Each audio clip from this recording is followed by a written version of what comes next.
in doing virtuous deeds. Virtuous deeds.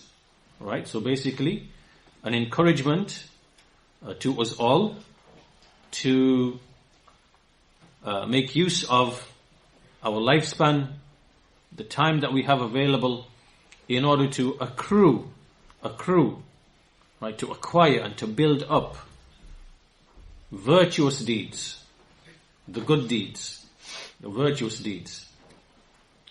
And so before we enter into the topic, I just wanted to mention that this is how a believer, this is how a person of Iman, a person of belief, how he views his life. His life is one of acquisition of good, of doing beneficial, righteous, rectifying deeds. Right? Because the deeds, these actions, these virtuous deeds that we are pursuing, that we are trying to accrue, these are deeds which are beneficial and rectifying to the soul, to the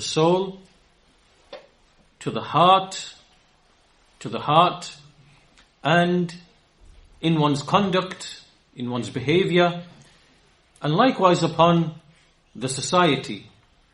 This is the nature of the deeds that we are speaking of. These deeds are deeds which are beneficial. They are beneficial. They are rectifying. Right? Within them there is rectification. So when a believer, when he views his life and his time and his pursuits, this is what he pursues. And this then leads to optimism. Optimism means that you have a good, positive outlook. Right? You are looking into the future because you believe in Allah. You believe in, you believe in the last day. You believe in resurrection. You believe in accountability. Basically, this is what the prophets and messengers came with, which is life is meaningful, life is purposeful, there is wisdom in creation, there is a purpose behind creation, there is, justice, there will eventually be absolute justice. And so therefore, a believer in his life, he knows and he prepares, and so he pursues good deeds. He wants to acquire good deeds. And tied to this is optimism. Optimism. Optimism means to always, to have hope and to think good of what's coming in the future, to think positively, to anticipate that things are going to be good and fine and positive. And this is what drives a believer in his action. It brings about hope, right? Because we hope in Allah. And we hope in His mercy. And we anticipate reward. And I wanted to begin with this to contrast this with pessimism. Right? So on the one hand, I spoke about optimism. And on the other hand, there is pessimism. What is pessimism? Pessimism is you have a negative outlook. You always anticipate the worst outcome. You are always unsure.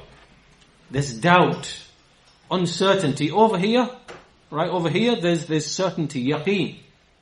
You know you have a Lord. You know you have a purpose in your life.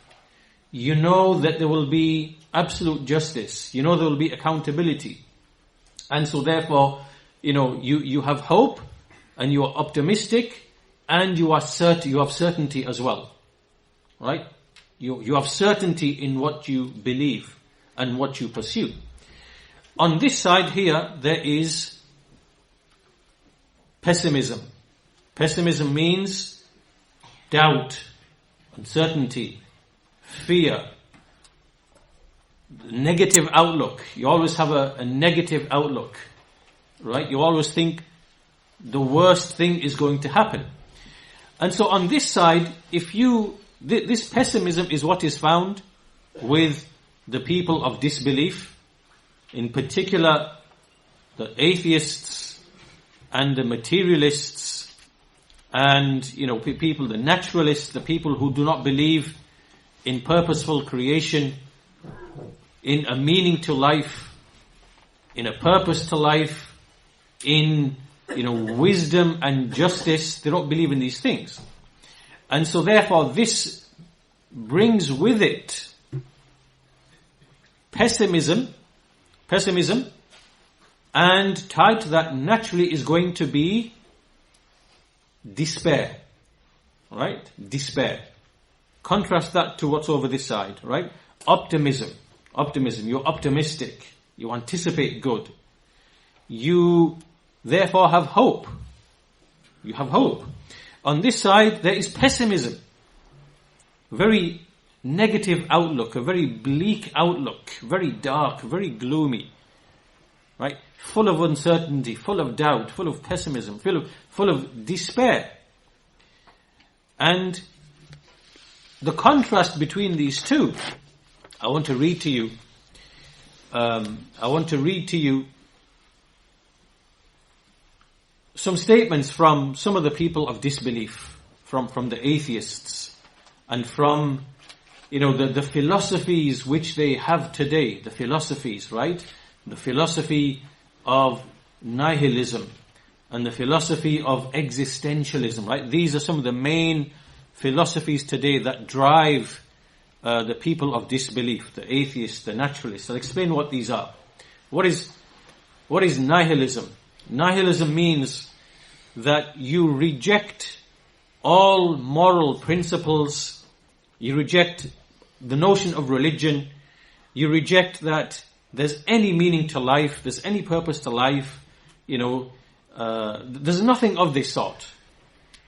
No morals, no principles, no purpose to life, no meaning to life, right? You have a blank slate. There's nothing, right? This is nihilism, right? Then you have like existentialism, right? Just means that what this basically means is that because there's no purpose, there's no meaning to life, each one of us has to now create his own purpose. Do you understand? He has to create his own purpose in life, which he's then going to pursue. And that purpose is the truth for him. Right? Every person has his own truth. Your truth is your truth. Your truth is your truth. Right? So for example, if I decide my truth is, there's a lot of weak and ignorant people out there, so I'm going to, take their wealth and find ways, and this is my pursuit of happiness. This is the way I'm going to be happy in my life and feel self-fulfilled. I'm going to acquire riches by means of violence and, things of that nature. That's my truth. That's my truth. That's the truth and the meaning and the purpose of life as it exists for me. And you can't tell me it's wrong. You can't tell me it's wrong because there's nothing to say it's wrong. Do you understand? And so this existential nihilism, this general philosophy, you can now see what kind of society it produces, what kind of individual it produces, right? And also, as I mentioned, that if you believe there's no meaning to life, there's no purpose to life, there's no objective to life, then you're going to have a very negative, very bleak outlook, a very pessimistic outlook. Which is why this type of way of thinking, it encourages the most evil deeds. It encourages the most, the most evil of traits. It brings out the most evil of characteristics in people. All right? And I'm going to read to you, like I said, I'm going to read to you some statements here to show you this type of pessimistic attitude that comes with atheism, materialism, nihilism. Right? These people have nothing to live for. Right? There's no meaning. So an example here is, you all know Richard Dawkins, right? This atheist. He said, he's writing a couple of decades ago, and he says, and I'm quoting verbatim here, he says, a foreign publisher of my first book confessed that he could not sleep for 3 nights after reading it.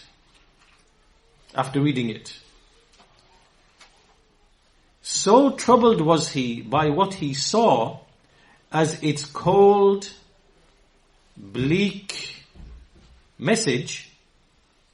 Others have asked me how I can bear to get up in the morning. A teacher from a distant country wrote to me reproachfully that a pupil had come to him in tears after reading the same book, because it had persuaded her that life was empty and purposeless. He advised her not to show the book to any of her friends for fear of contaminating them with the same nihilistic pessimism. Do you understand? Right? So when you read the books of these atheists, and they basically, they are saying that there's no purpose to life is meaningless, there's no real right or wrong, there's nothing really objective to pursue, right? Then you think, obviously, like, when a person reads that type of thing and they wake up in the morning, you think, well, why have I got up this morning? What am I pursuing? What am I doing? Like, the meaning has been taken out of your life, right? Now,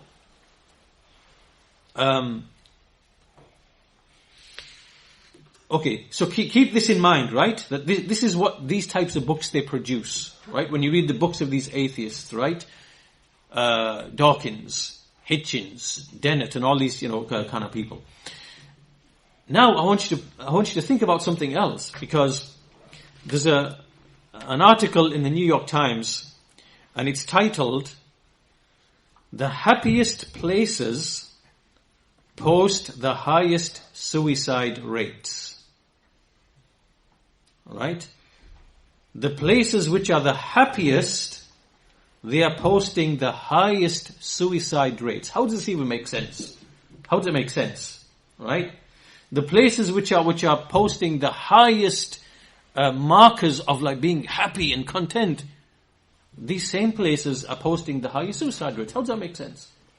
So in this article, 22nd April 2011, and it says here that Tara Parker Pope discussed research on happiness and suicide. The new findings help to explain what has long been a troubling paradox. This is like a mystery and it seems like a contradiction. The happiest places in the world tend to have the highest suicide rates.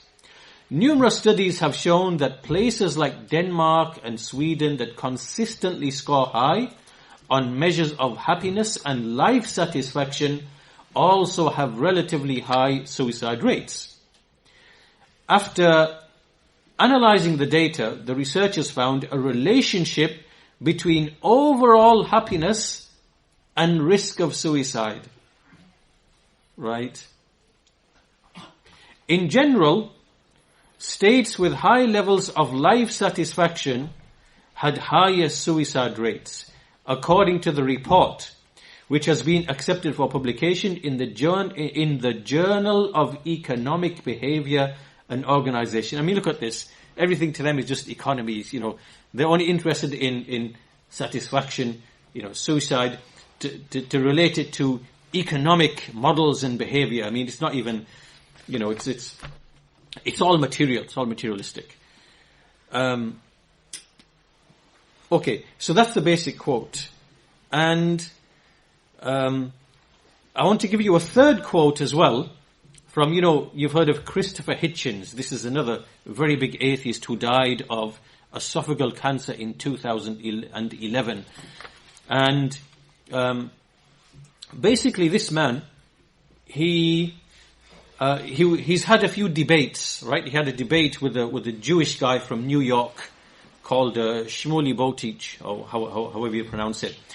And in this debate, when Hitchens is speaking, and he's actually mentioned the same argument a few times in different lectures, right?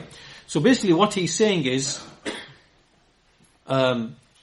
he's denying a purpose to life, and he's saying that, look, in 5 billion years' time, the scientists are saying that the Andromeda Galaxy is going to crash with our galaxy. Right? In 5 billion years' time. And because of that, that what have humans got to live for then? If that galaxy over there is going to crash with this galaxy and we're going to perish and die off anyway. In 5 billion years' time, that is. Right? So can you see this type of pessimism? Pessimism is extreme negativity. Can you see the extent to which these people are taking this extreme pessimism? It's like, when you go home tonight, please, I want you to hide under the cover and, be scared that in 5 billion years' time, the Andromeda Galaxy is going to crash with, just be scared. And that's how these people are actually speaking, right? He's brought this up in a debate, not once, because I've listened to it a couple of times, a number of times. So, this is like the extreme destructive pessimism that these people of disbelief, that they believe in, and which, their belief system, it follows that this is the way you have to think. If there's no meaning to your life, if there's no creation first of all, there's no meaning, there's no purpose, there's no wisdom, there's no resurrection, there's no accountability, there's no justice, which you can place your, the justice of Allah Azza wa Jal, in which that you will not be wronged an atom's weight, there will be justice, right? If you don't have those beliefs, you will not have any hope, you will not have optimism. And if there is any happiness and satisfaction, it's all on the surface, like you've just read, right? The happiest places on earth are the ones with the most suicide.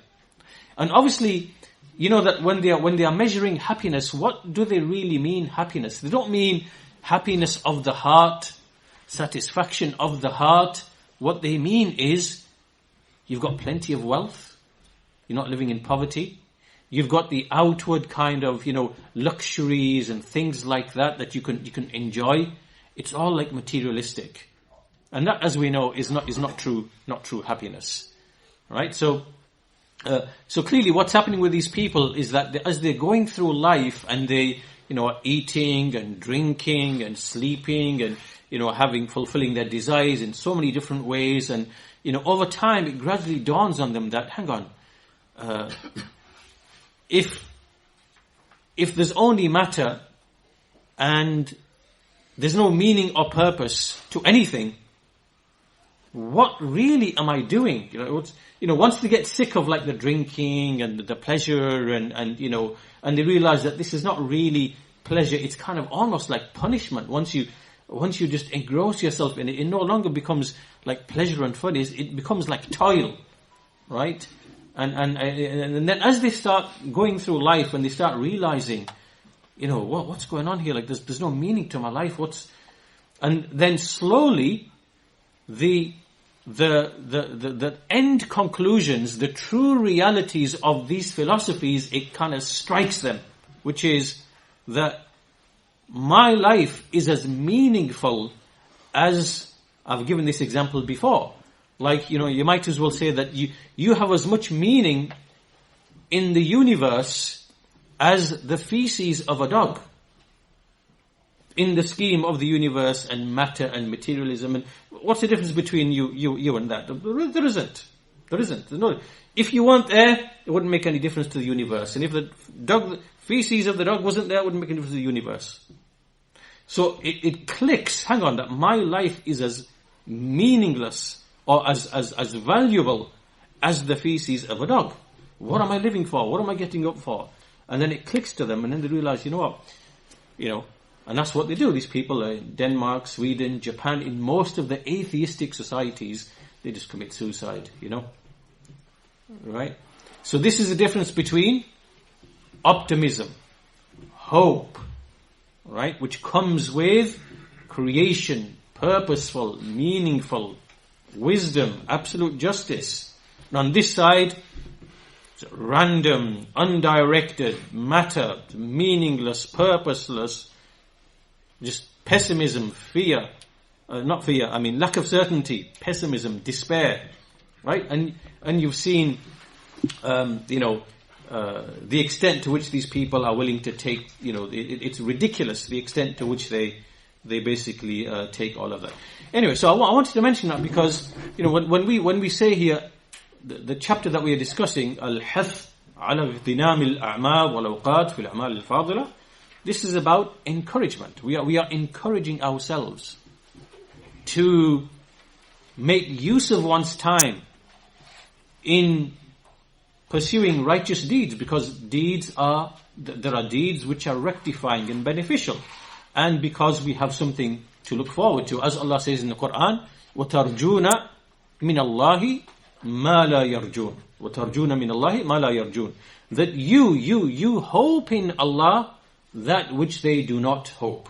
So we have a hope in Allah that the people of disbelief, the people of shirk, that they do not have that hope in Allah. We have a hope in Allah. Which is why, like I said, that the most resilient, the most happy, the most satisfied of people are Muslims. They are the Muslims, and they are particularly the people of Tawheed amongst them. Right? So I wanted to begin with that introduction, so that we can understand that, this thing that we are pursuing, we have hope in Allah, we are optimistic, we know there's going to be justice, we know there's going to be reward, and all of these things give meaning to this life. Right? So the Shaykh begins, Hafidhahullah Ta'ala,